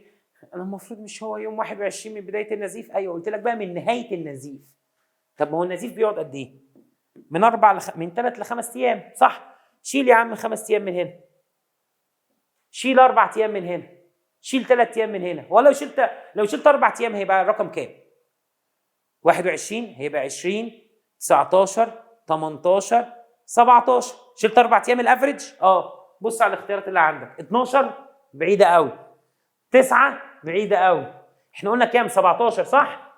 16 قريبه، مش هتلاقي 16 17. 34 بعيده. يعني انا قصدي اقول لك شلت 3 ايام هتلاقيها كام؟ 19 بعيده برضو، مفيش 19. شلت 5 ايام هتلاقيها كام؟ 16. شلت 4 ايام هتلاقيها 17. في الاول وفي الاخر قريبه، مش هتلاقي الارقام متقاربه من بعض. انا كاني بقول لك الموريلا بيحصل لها امبلانتيشن في مده اكس دي قد ايه؟ من نهايه النزيف عندي. انا عايزك تعرفني كده الموريلا بيحصل لها امبلانتيشن في نهايه الايه؟ في نهايه النزيف بعد، يعني لو جينا عايزين نقول اليوم ال17 او ال16 من نهايه النزيف، او لو انا عايز افهم عادي هو اليوم ال21 من بدايه النزيف. والله جاب لي من بعد النزيف فانا اقول له في عندي 10 ايام هنا، وعندي لحد ما اوصل هنا في 7 ايام، 7 ايام بتوع النزيف. ف10 هيتزاد على 17، ما هي الاوفن بتطلع في اليوم ال14، فانا هعدي بس 7 ايام، يبقى 10 زائد 7 17. هنا الاجابات عندي 16. تنفع؟ فاهم يا دكتوره؟ ما تجع، خليك مرن ورويح. وخلي بالك، معلش انا كل شويه هفضل اوقفك. ابو الدكاتره الاسئله دي زي بالظبط كده. شفت؟ فاكر زمان لما اي درس، فاكر لما كانت عقدتنا اللونج ديفيجن؟ لحد دلوقتي عقدتك انا عارف، بس انا قصدي فاكر في الاول وفي الاخر هي محتاجه تدريب، فيها افكار، فيها جرافس، انا عمال احلل لك كل نقطه. فده انا عارف كتر المعلومات ده تحس ان الدنيا ضلمه، بس انا مش عايز اسيب لك معلومه ومش عايزك تندم في الاخر. انا كل اللي عايزك تعمله ان انت مع الحل اللي انا بعمله ده، ما انا شرحت، انا معاك، عايزك تحل معايا. ماشي؟ مش عارفه ليه بتعصب، بس انت عايزك تحل معايا. بص السؤال ده برضو مش عايزين يسكتوا. اخر سؤال بيقول لك from the opposite figure ده، وبعد كده نحل الاسئله بتاعت الامتحانات. From the opposite figure graph, the death of the sperm is considered the main reason. ركز في الجراف ده، وبيقول لك اختار لي انهي توقيت يكون عدم الانجاب بسبب موت السبرم. انت ما ركزتش، والله ما ركزت. تاني معلش، انا عارف انت ما ركزتش. بص على الجراف وبيقول لك موت السبرم يعتبر هو السبب الرئيسي لعدم حدوث fertilization when they arrive in the fallopian tube في day رقم كام؟ مش فاهم؟ اعيد لك تاني. ماشي. هو السبرم لو وصل هنا عند اكس هيحصل fertilization؟ لا انا مش عايز يحصل fertilization، يبقى ما ينفعش اكس. طب السبرم لو وصل هنا عند واي هيحصل fertilization؟ لا يا دكتور، يبقى اختار بقى واي. طب ما هو برضو زد لو السبرم وصل مش هيحصل fertilization، ونفس الكلام ده عنده دبليو لو السبرم وصل مش هيحصل fertilization. بس انا هنا بص في السؤال هنا بيقول لي ايه؟ بيقول لي اختار انهي توقيت يعتبر السبرم هو موت السبرم هو السبب الرئيسي لعدم حدوث الفيرتلايزيشن. دبليو وواي وزد مش هيحصل فيرتلايزيشن كده، بس مش كل دول هيبقوا هم السبب الرئيسي لعدم حدوث الفيرتلايزيشن بسبب موت السبرم. يعني ايه؟ يعني السبرم لو وصل عند واي هيلاقي ان الاوفم هي اللي ماتت. يعني الاوفم بتطلع هنا عند اكس، هنا الاوفم بتموت في اول يوم ليومين، بتقعد يوم ليومين. فلو السبرم وصل عند واي مش هيكون السبب الرئيسي موت السبرم هو اللي ما خلانيش اعمل فيرتلايزيشن، لا، عند دبليو عند واي وزد السبرم وصل بس لقى ان الاوفم ماتت. هنا عند واي وزد نقول له الاوفم death، موت الاوفم is the main reason، السبب الرئيسي لعدم حدوث fertilization عند واي وعند زد ان الاوفم ماتت هنا، فالاوفم موتها هو السبب الرئيسي. اما لما اجي اقول له ان وصول السبرم عند دبليو مش هيحصل fertilization بسبب ان السبرم لو وصل عند دبليو هيعيش يوم والتاني واخره التالت فهيموت هنا، فاصلا الاوفم مش هتكون لسه طلعت، يبقى عدم حدوث فيرتلايزيشن بسبب ان السبرم وصل بدري. فبالنسبه لي السبرم مات قبل ما الاوفم تطلع، يبقى هنا ما حصلش فيرتلايزيشن بسبب الايرلي arrival اوف sperm. ايرلي، ركز كده معايا، دي كلها نوتس. ايرلي arrival، وصول البدري of sperms هو المين ريزن، السبب الرئيسي لعدم حدوث الفيرتلايزيشن. يبقى اقول له عند توقيت W اهو، هتلاقيه كاتب لك النوتس دي. قرايه السؤال مهم قوي يا ابو الدكاتره، بيقول هنا ان death of the sperm is the reason. يبقى لازم نختار الوقت اللي دخل فيه السبرم وقت قبل ما يحصل فيرتلايزيشن، اللي هو وقت W طبعا اللي عندي. كده نبقى احنا خلصنا مع بعض اهم الاسئله اللي في الهومورك.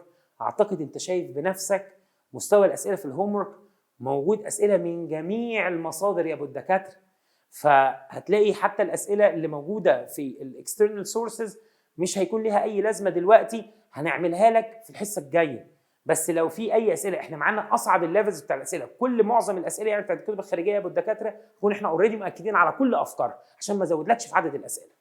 تعالى بقى نبتدي يا ابو الدكاتره نحل مع بعض اسئله امتحانات السنين اللي فاتت، بكده نكون خلصنا اهم الافكار اللي جت واكدنا على كل الافكار اللي موجوده سواء في الهومورك او في الاكسترنال سورسز اللي عندنا. طبعا انا انكلودد في كل المعلومات اللي انا بقولها يا ابو الدكاتره الكتب الخارجيه، بس انت خلي بالك يعني اعتقد انت شايف ان مستوى الاسئله الحمد لله يعني ما فيش اصعب من كده انا جبته لك يعني، فان شاء الله مش هتلاقي اي سؤال واقف معاك.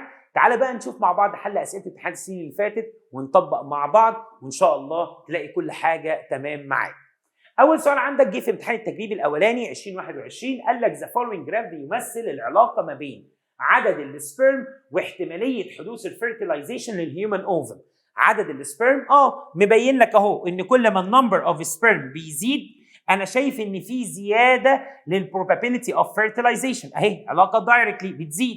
ماشي، بيقول لك بقى which of the following can be concluded from this graph. ممكن نقراها كده من تحت نشوف ايه ممكن نستنتجه من الجراف ده. يا ترى مفيش علاقه ما بين النمبر اوف سبيرم والبروبابيلتي اوف فيرتلايزيشن؟ لا، ازاي يعني؟ ده في علاقه، كل ما النمبر اوف سبيرم يزيد كل ما احتماليه حدوث الفيرتلايزيشن تزيد. طبعا كل سبيرم هيحط الهايالورينيز انزيم اللي جوه الاكروزوم بتاعه، وكلهم كل السبيرمز هتشارك في تدويب ديزولف الهايالورونيك اسيد، الاسيد اللي ملزق الخلايا اللي عامله الاوفم كود بتاع الاوفم بتاع السكندري اوسايت يعني الفيرست بولر بودي. وكل ما يكثر عدد السبرم طبعا كل ما بيبقى احتماليه حدوث الفيرتلايزيشن تبقى الاحتماليه طبعا اعلى بكتير، صح؟ فازاي ما فيش علاقه؟ ده انا جايب لك العلاقه دايركتلي اصلا. طب يا ترى في occurrence of infertility، لحدوث الانفيرتيليتي يعني العقم، عدم القدره على الانجاب، يا ترى لازم عدد السبرم يوصل لزيرو؟ استنى، هو حضرتك في الجراف اللي انت شايفه هنا عدد السبرم مثلا يعتبر اقل من 100 مليون، هنا دول كده، كل دول كده، هو في الجراف اللي جايبه لي كل الفتره اللي اقل من 100 مليون سبرم على الجراف اللي هو جايبه لي احتماليه حدوث الفيرتلايزيشن صفر. ده مع اول مثلا عند 100 بص ابتدى النسبه عماله تزيد، 200 النسبه عماله تزيد، 300 النسبه عماله تزيد في البروبابيلتي، 400 النسبه عماله تزيد في البروبابيلتي، وكل ما تعلي النسبه هتعيد تزيد معاك البروبابيلتي. يعني انت شرط عشان تبقى راجل عقيم لازم الشرط تبقى انت عند صفر سبيرم؟ والله ده انت لو عند صفر سبيرم، لو عندك 20 مليون سبيرم، لو عندك على الجراف 80 مليون سبيرم، احتماليه حدوث الفيرتلايزيشن المفروض اصلا تبقى زيرو على الجراف ده. واحنا اصلا عندنا معلومه ان حضرتك انت ممكن لو اقل من 20 مليون من المنهج بتاعنا بتقول ان اقل من 20 مليون يبقى انت عقيم، يبقى must be the number of sperm، لازم عدد السبيرمز يبقى زيرو. طبعا الكلام ده غلط، not must. لا بص، هو مش عايزين نعمل غلط على زيرو، هو احنا نعمل غلط على must. والله اقل من 20 مليون اصلا من معلوماتنا يبقى ايه؟ غلط. فاهم؟ must دي غلط. يبقى occurrence طبعا لو انا مطلع زيرو سبيرم يبقى كده انا ابقى راجل عقيم، بس الفكره مش ماست. انا لو طلعت 10 ولا 15 ولا 20 مليون على حسب منهجنا تبقى راجل عقيم، وعلى حسب الجراف انت لو 80 مليون برضه تبقى عقيم. ماشي، طب نشوف يا ترى مع زياده النمبر بتاع السبيرم كل ما السبيرم يزيد لاسيرتن ليميت، لليميت معين، البروبابيلتي اوف فيرتلايزيشن بتقل؟ لا، انا شايف العلاقه دايركتلي، كل ما عدد السبيرم هيزيد كل ما البروبابيلتي شايفها بتزيد، سهمين طالعين، فشايف ان العلاقه دايركتلي بروبورشنال، مفيش ليميت عندي، يبقى دي طبعا غلط. تمام. طب اخر حاجه من اللي انا هستنتجه من الجراف ان كل ما النمبر بتاع السبيرم يزيد كميه الهايالورونيز انزيم بتاعته هتزيد. طبعا علاقه دايركتلي، كل ما عدد السبرم يزيد كل ما احتماليه حدوث الفيرتيلايزيشن طبعا البروبابيلتي هتزيد، عشان انا بطلع كروموسوم. طبعا انا لما يكون عندي مثلا 400 مليون سبرم، كل سبرم من دول قول مثلا 200 مليون فقدوا، قول 300 مليون فقدوا، هيبقى عندي 100 مليون حوالين الاوفم كلهم بيطلعوا هايالورونيز انزيم، كلهم مزودين. طبعا كل ما العدد زاد كل ما الكميه بتاعت السبرم تزيد، كل ما الكميه بتاعت الهايالورونيز انزيم هتزيد. فده طبعا الاجابه ايه. السؤال بقى التجريبي الثاني اللي نزل في نفس السنه قال لك study the figure which represents some of the zygote developing stage. يعني الزيجوت بيحصل له development. ده زيجوت، دي كده بالنسبه لي دول 2 blastomeres، دول 4 cells اسمهم blastomeres، دي بالنسبه لي اسمها موريلا. تمام. قال لك what is the location of mass of cells C؟ ايه المكان بتاع السي اللي هي الموريلا؟ فين المكان بتاعها؟ in the female reproductive system قبل نهاية الأسبوع الأول بعد ابن الذين قال لك مكان الموريلا قبل نهاية الأسبوع الأول. هي بتكون في الفالوبيان تيوب قبل نهاية الأسبوع الأول، هي بتكون في نهاية الفالوبيان تيوب، يعني بعد 5 أيام، وياخد يوم ليومين لحد ما يحصل لها امبلانتيشن. فبنقول في نهاية الأسبوع بيحصل لها امبلانتيشن، يبقى قبل نهايه الاسبوع هي موجوده في الفالوبيان تيوب في الاخر. دي بتكون موجوده في اخر الفالوبيان تيوب ات ذا اند اوف ذا فالوبيان تيوب، عند الحته الضيقه مش عند الحته الواسعه، عند الحته الضيقه تكون السيليا حركتها.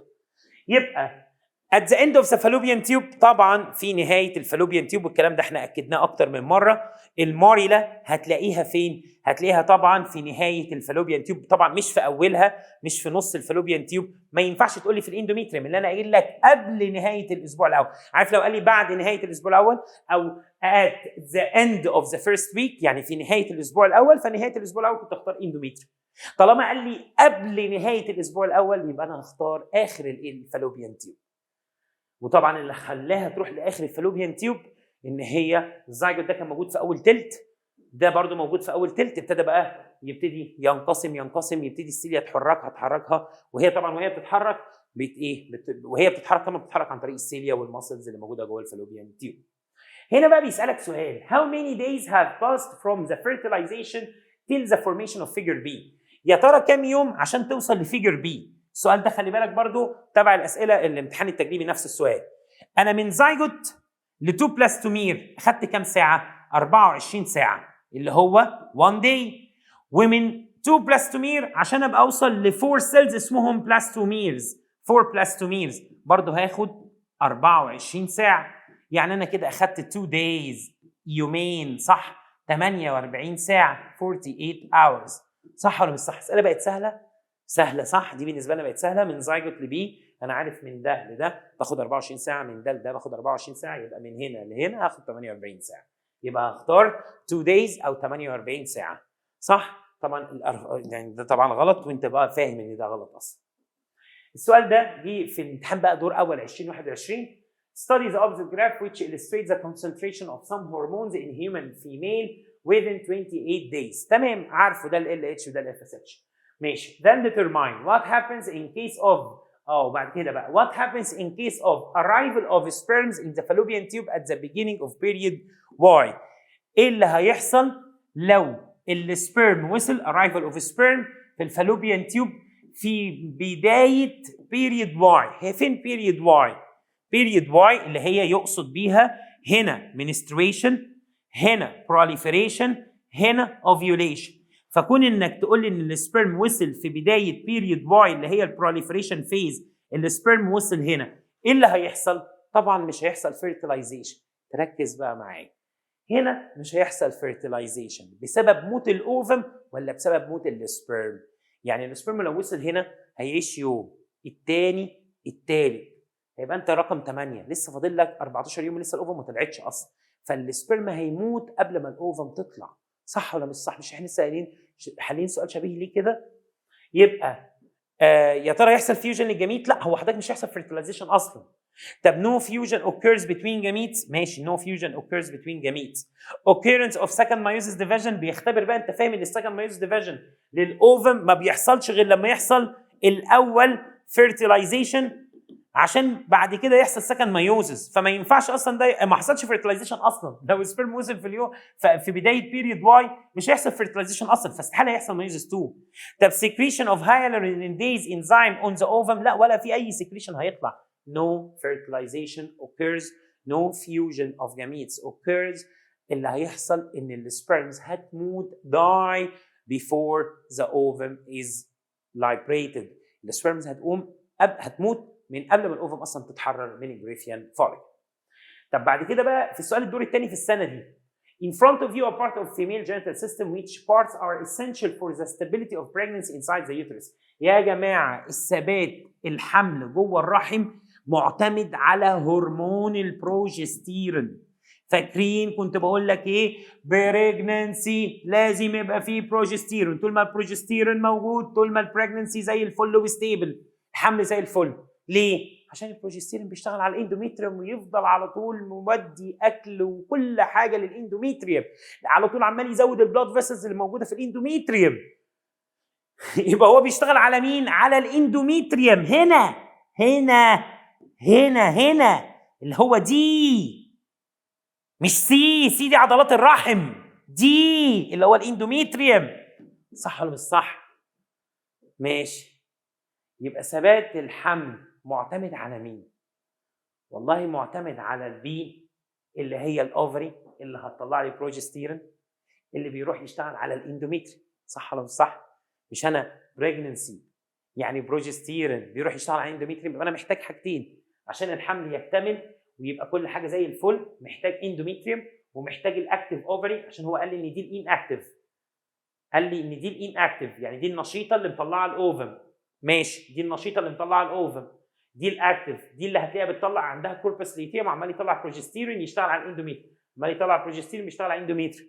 يبقى انا عايز اقول له بي اللي هي الاوفري الاكتيف اللي ما عندها كوربس ليتيوم بيطلع بروجستيرون، وعايز اقول له دي اللي هو الاندوميتريوم اللي هيتملي بالبلاد. ده كده يبقى الحمل تمام. ومن بدايه الشهر الرابع انا مش محتاج كمان بي. ليه؟ عشان البلاسينتا هتكون اتكونت، فانا هعتمد على البلاسينتا مش هعتمد على الاوفري. عايز تشيلها شيلها. الكلام ده احنا قلناه. يبقى عايزين نقول له بي اند دي اوفري اند اندوميتري. تمام؟ تمام. اسئله سهله. السؤال اللي بعده في نفس السؤال بيقول لك which of the following statement is correct when the removing of the right ovary. استنى، هي مين الرايت اوفري؟ استنى عشان السؤال ده مهم. هو مين الرايت اوفري؟ دي بالنسبه لي الليفت اوفري ودي الرايت اوفري. تحسك كده، بص يا دكتوره انت لما بتيجي تسلم على حد بتسلم على ايدك اليمين، دي الرايت اوفري صح؟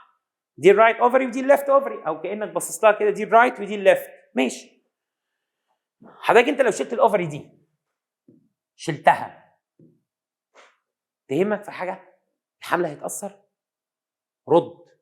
عارف امتى الحمل يتاثر؟ لو كانت دي الاوفري اللي بتطلع كوربس ليتيم، دي الاوفري اللي بتكون جواها كوربس ليتيم اللي بتطلع لي بروجستيرون. اما انا اصلا في السؤال اللي فات بقول لك ان دي الاكتيف اوفري. ليه؟ عشان انا شفت جواها كوربس ليتيم، فانا عارف ان طالما شفت الكوربس ليتيم جوه يبقى هي دي اللي بتطلع بروجستيرون بيشتغل على الاندوميتريوم، فدي اللي فيها مشكله لو اتشالت. اما دي تغور في 60 داهيه. فانت لو شلت الاوفري اليمين الحمل مش هيتاثر. ما ينفعش تقول لي ابورشن. يحصل ابورشن لو انت شلت الاوفري الشمال عشان دي اللي فيها كوربس ليتيم وتكون فيها، يبقى معنى كده ان دي الاوفري اللي طلعت الاوفم وبواقي الجريفيان فوليكل تحولت لكوربس، يعني دي النشيطه، دي اللي لو لعبت فيها كارثه. دي في 60 داهيه ممكن تشيلها عادي. دي شيلها عادي مش هيحصل اي حاجه، ان دي اصلا ما بتطلعش هرمونز. دي اللي عماله تطلع هرمونز، دي اللي انا محتاج البروجستيرون بيطلع منها، دي اللي انا محتاج البروجستيرون بيطلع منها. طب يا ترى تعالى بيقول لك اختار الجمله الصح. يا ترى ابورشن هيحصل اجهاض؟ لا، يحصل اجهاض لو كنت شلت الشمال، اما اليمين في 60 داهيه. المشكله لو انا شلت الشمال عشان الشمال هي اللي جواها الكوربس اللي بيطلع بروجستيرون. يبقى ابورشن لا طبعا مش هيحصل اجهاض. ابورشن doesn't occur، مش هيحصل اجهاض. but the formation will occur to the embryo، ولا يحصل اي يا جماعه تشوهات للجنين لو انا دخلت له حاجه. لا، هو انت مالكش دعوه، ولا ان شاء الله تشيلها يعني ان شاء الله تشيل الحته دي كده ولا يحصل اي حاجه. شيلها كلها ولا يهمك. فاهم الفكره؟ بس اهم حاجه ما تجيش جنب الاوفر الرايت. طبعا سيب الرحم زي ما هو. يبقى abortion doesn't occur دي جمله صح، بس ما فيش هيحصل تشوهات للجنين. اللي يخليه ليه؟ وانت عملت تغيير في الجينات، مثلا بعت له الكحول او نيكوتين دمرت الجنين مثلا، عملت له تشوه، لا مش هيحصل اي حاجه.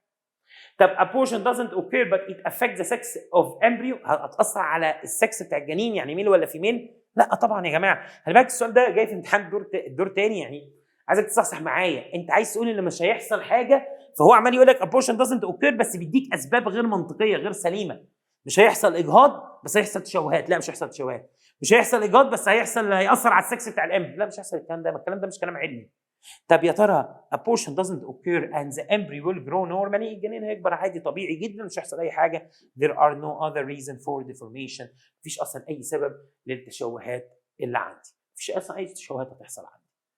abortion لا، البيبي هيكتمل نمو عادي وهيكمل نمو عادي، مش هيبقى في اي مشكله عندي. يا رب تكون فهمت. السؤال اللي بعده بيقول لك what is the consequence of entry of sperm's heads only inside the ovum.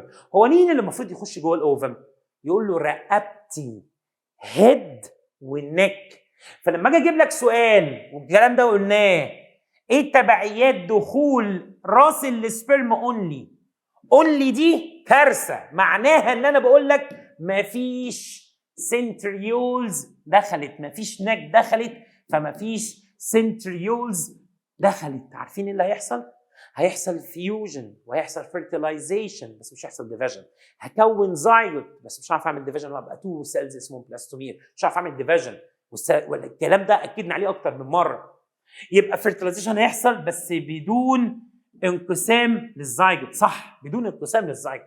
واهو جه برضه في الدور الثاني اهو فيرتيلايزيشن وامبريو، لا مش هعرف اعمل ديفيجن اصلا. نو فيرتيلايزيشن، لا هيحصل فيرتيلايزيشن عشان في فيوجن للنيوكلياي، هيحصل فيرتيلايزيشن ولكن مش هيحصل ديفيجن للزايجوت. ابورشن لا برضه. ابورشن ده حضرتك لما اجي اقول لك مثلا حصل الابورشن يعني ايه؟ ابورشن يعني اجهاض. اجهاض ده يعني ايه؟ الست تسقط، يعني في ماريلا مثلا كونت ولا مثلا في خلايا انقسمت فيحصل تسقيط ليها تقع. اما هنا اصلا انا لسه ما زلت زي نفس الخليه، انا عملت خليه واحده مش هعرف انقسم اصلا، فدي ادق. fertilization without division of zygote. abortion دي كلمه عامه. ماشي، يبقى fertilization without division of the zygote. السؤال ده جه امتى بقى؟ امتحان السنه اللي فاتت دور اول 2023. طبعا احنا هنحل باقي الاسئله بقى اللي عليها علاقه بالتوبيك الجاي. اخر حصه في الريبرودكشن دي بيحب يجيبوا عليها اسئله كتير قوي يا ابو الدكاتره. Study the opposite drawing and then conclude what are the numbers that refer to the placenta. انهي رقم يرمز للبلاسينتا؟ انا المفروض اقول له ان دي البلاسينتا، صح؟ المنطقه دي كده هي دي البلاسينتا، الرقم 8. فطبعا الشباب والدكاتره جم يدوروا على الرقم 8 ما لقاهوش. يبقى انت عايز تقول لي الحته اللي انت قلتها لي ان البيبي ده، بص كده يا دكتوره، عايز اوضح لك نقطه مهمه قوي في امتحان السنه اللي فاتت.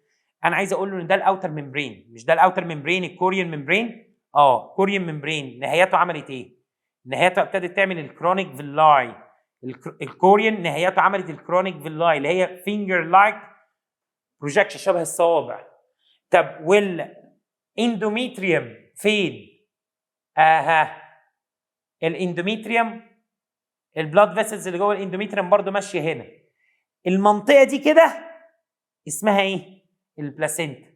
يبقى انا عايزك تقول لي الليبل بتاع الكوريونيك فيلاي اللي سينكد او اتاتشد للاندوميتريوم بتاع الام، صح؟ ماشي. راعي بس يا دكتوره والنبي ان انا عايز انقي عند الحته دي، فانا عايز اقول له الكوريونيك فيلاي اهي، دي كده الكوريونيك فيلاي اللي انا مشاور عليها رقم 7، وعايز اقول له الاندوميتريوم اهو، هعمله لك باللون الاحمر. الاندوميتريوم اهو اللي هو مشاور لي عليه ده، اهي البلاد فيسلز بتاعته اللي ماشيه فيه اهي. رقم 6 ده الاندوميتريوم، فانا عايز اقول له 7 و6. خلاص؟ ده كده بالنسبه لي هي دي البلاسينتا. البلاسينتا هي رقم 8 مكونه من 6 و7. 6 الاندوميتريوم، 7 اللي هي الكرونيك فيلاي اللي جايه متكونه من الكوريون. يبقى انا عايز اقول له 6 و7. 6 اللي هي قلنا الاندوميتريوم، الجزء بتاع البلاسينتا اندوميتريوم اوف ذا ماذر، ماتيرنال الجزء بتاع الام، كده كده اندوميتريوم تبع الام. ورقم 7 اللي هو الكوريونيك فيلاي اللي شبه الفينجر لايك ستراكشر. الفينجر ووريتك في الاول فينجر ستراكشر شبه الفينجر، احنا قلنا ان الاثنين دول هما البلاسينتا رقم 8. البلاسينتا كلها. فstudy the object drawing and then conclude what are the numbers that refer to the placenta. نقول له 6 و7. الامتحان التجريبي اللي نزل لهم السنه اللي فاتت انا بفضل اقول لك كل الارقام. بص studies that provided graphs that illustrate the changes that in the concentration of four hormones. طبعا FE LB احنا عارفين كل التفاصيل اللي موجوده هنا. during a ماشي. then deduce. explain. ركز بقى عشان ده جالهم اسف. explain how to change the concentration of hormones. استنى. explain how the change. وضح ازاي التغيير من التركيز لهرمون B affect the change in concentration of hormone C. يعني ازاي هرمون بي؟ مين هرمون بي؟ هرمون بي استنى كده يا ابو الدكاتره، هرمون بي ده بيعلى في فتره من هنا ده هرمون بيعلى في فتره البروليفريشن، عالي عند تركيز معين في اليوم ال 12 ادى الى خروج هرمون سي اللي هو ال اتش. عبيط قوي السؤال ده، ما هو احنا عارفين الاستروجين عند تركيز معين بيحفز خروج ال اتش عشان يعمل لايبريشن للاوفر. اهو اقرا دايركتلي بروبورشن، كل ما الاستروجين لما على خلى ال اتش يطلع صح؟ اور ان ذا انكريز ان ذا concentration. عندك اجابه ثانيه، زياده التركيز بتاع هرمون بي which started at an early stage lead to increase in the concentration of hormone C. يعني من الاخر استروجين ادى الى زياده افراز ال اتش. العلاقه ما بينهم وضح، زود، عمل له ستيميوليشن. هو بس عايز كلمه ستيميوليت، بيستيميليت خروجه. طب امتى will the significant increase in the concentration of hormone C اللي هو LH on day 13 في اليوم ال 13. هرمون ال LH في اليوم ال 13 on the cycle have an effect on the ovary activity. يا ترى من الاخر تاثير ال LH على الاوفري بيعمل ايه؟ والله بيخليها تفرقع الجريفيان فوليكل وتطلع الاوفر. بيبقى تاثيرها لايبريشن صح؟ ويخليها بواقي الجريفيان فوليكل تحول الى كوربس لوتيم. كاني بقول لك الدور اللي هيحصل بتاع ال LH دوره ايه؟ on day 14 اللي هيحصل حدوث الاوفيوليشن، خروج الاوفر من الاوفر، او تقول له في اليوم ال 14 the change in the Graafian follicle into corpus luteum، او تقول له في اليوم ال 14 خروج الاج اور السكندري اوسايت. كل دي اي درجه اي جمله من دول هتتحسب. في اليوم ال 14 اللي هيحصل اوفيوليشن، في اليوم ال 14 هيحصل تحويل من Graafian follicle remains to corpus luteum، تتحسب الدرجه صح، ان ده الموديل انسر اللي احنا جايبينه. on day 14 release of egg، ما هي معناها ovulation، او كتبت لي egg، كتبت لي secondary oocyte first polar body، كل ده هتاخد الدرجه عليها. كلها اسئله احنا خلاص حليناها كتيره جدا. الامتحان ده السؤال ده بقى اللي جالهم في الدور الثاني 2023. study the drawings that illustrate the female genital system for an adult female and then conclude. جايب لك 2 اوفري، لو سمحت يا ابو الدكاتره تصحصح معايا. طالما انت شفت في الفيجر اوفري بيقول لك ان فيها كوربس ليتيم، حضرتك تعرف ان دي الاوفري الاكتف النشيطه. يعني ايه يا ابو الدكاتره دي الاكتف؟ ابو الدكاتره مش احنا عارفين ان البنت بيبقى عندها 2 اوفري، الشهر اوفري بتطلع، الشهر اللي بعديه اوفري الثانيه اللي بتطلع، الشهر اللي بعديه اوفري دي بتطلع، الشهر اللي بعديه دي اللي بتطلع. فمثلا لو حصل حمل، قلت لك الست دي براجننت، بفترض معاك افتراض، طالما قلت لك ان دي الاوفري اللي فيها كوربس سيتيم، يبقى دي الاوفري اللي كانت مطلعه الاوفم، ودي كانت اوف دلوقتي واقفه صح؟ فاهم؟ يعني كل ان انا اقول لك كوربس سيتيم يبقى معنى كده دي الاوفري الاكتف اللي شغاله دلوقتي ودي اللي مريحه. لو كان الكوربس سيتيم هنا يبقى دي اللي شغاله ودي اللي مريحه. واخد بالك بس الحته دي تاخد بالك منها قوي. فهنا بيقول لي ايه؟ study the drawings that illustrate the female genital system for an adult female and then conclude which stage of the menstrual cycle this female is passing through. بيقول لك في انهي ستيج في المنسترال سايكل الفيميل دي بتعدي على ايه؟ الفيميل دي عندها ايه؟ بيقول لي عندها جسم اصفر كوربس ليتيم. طب حضرتك الكوربس ليتيم ده بيتكون في انهي فيز؟ الاوفيوليشن فيز صح؟ فتقول لي في الاوفيوليشن فيز في المنسترال سايكل. سؤال اهبل. احنا حلينا اصعب الاسئله، فبالنسبه لنا الاسئله ما تفتكرش بقى بس انت شكلك في سؤال اهبل عبيط. which stage in the menstrual cycle this female is passing through. طالما لقيت حضرتك كوربس ليتيم يبقى ده في انهي ستيج؟ في الاوفيوليشن ستيج، في الاوفيوليشن فيز صح؟ فاخد بالك في الحاجات دي، لو تاخد بالك لو سمحت من الاسئله دي. سؤال عبيط. طب what is the role played by LH hormone during this stage؟ ايه دور ال LH في هذه المرحله؟ يعني في الاوفيوليشن فيز ايه دور ال LH؟ ال LH هو كل حاجه. ال LH ده اللي عمل اوفيوليشن وقال لي لا تقلق انا هحول لك بواقي الجريفيان فوليكل لكوربس الليوتيم. ده دور ال LH. دوره stimulate the rupture of Graafian follicle، فرقع الجريفيان follicle، او حرر الاوفم وخليها تقع في الفالوبيان تيوب، او اقول له كون لي الكوربس ليتين. بس دي الوظائف بتاعت ال اتش. انا عارف ان انا طولت عليك، وعارف انا مش عارف والله، انا ما بقتش عارف انت عايزني اتكلم ولا ما اتكلمش، بس انا هتكلم يعني كلام هقوله لك كده، حاجه يعني تبسطك يعني ان شاء الله.